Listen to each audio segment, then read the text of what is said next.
अहम ख़बर वाकिरींदा हलो। Sindh high court स्कूलन ते कब्ज़न ऐं ज़बून हालीअ वारे मामले ते कावड़चो इज़हार कयो आहे।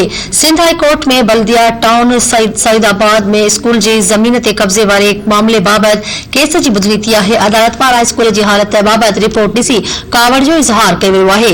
ॿुधणीअ दौरान जज रिमार्क नीदे चयो आहे त सरकारी स्कूल प्लेट में रखी विकिणिया पिया वञनि। डालमिया वारे इलाके में बि सरकारी स्कूल बिल्डरनि खे विकिणिया विया आहिनि।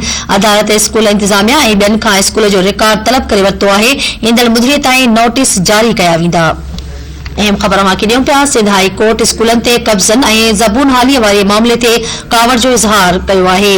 सिंध हाई कोर्ट में बल्दिया टाउन सईदाबाद ऐं स्कूल जे ज़मीन ते कब्ज़े वारे मामले बाबति केस जी ॿुधणी थी आहे। अदालत पारां स्कूल जी हालत बाबति रिपोर्ट ॾिसी कावड़ जो इज़हार कयो वियो आहे।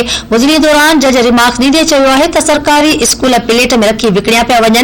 डालमिया वारे इलाके में बि सरकारी स्कूल बिल्डरनि खे विकिणिया विया आहिनि। अदालत स्कूल इंतजामिया ऐं ॿियनि खे स्कूल जो रिकॉर्ड तलब करे वरितो आहे।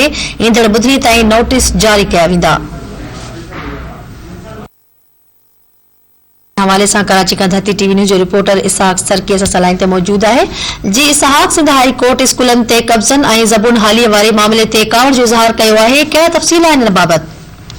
जी बिल्कुल ॾिसो, सिंध हाई कोर्ट में बल्दिया टाउन सईदाबाद वारे इलाइक़े में जेको सरकारी स्कूल जी ज़मीन ते कब्ज़े वारो मामलो आहे, जंहिंमें अदालत पारां स्कूल जी हालत ॾिसी करे कावड़ जो इज़हार कयो वियो आहे। जॾहिं त जस्टिस हसन हुसैन रिज़वी बि जेको अदालत में ॿुधणी थी आहे, जंहिंमें अदालत पारां इहो चयो वियो आहे त सरकारी जेके स्कूल उन्हनि खे जेका प्लेट में रखी करे बिल्डियन जे हवाले थो कयो वञे। डालमिया में बि केतिरा ई स्कूल आहिनि जेके बिल्डियन जे हवाले कया आहिनि। जॾहिं त अदालत पारां जेको इहो बि चयो वियो आहे त गुलशन इकबाल में जेको ज़ाहिद निहारी आहे, उनखे भी देखो स्कूल हवाले कयो वियो, जिन ते निहारी का दुकान खोले चुका है। जॾहिं त अदालत पारां इहो बि चयो आहे त जेके ऑफिसर आहिनि उहे इन कमनि में मुलविस आहिनि ऐं चोरनि वांगुरु मुलविस आहिनि। जॾहिं त अदालत पारां स्कूल इंतजामिया खे ॿियनि खे नोटिस जारी करे छॾिया आहिनि।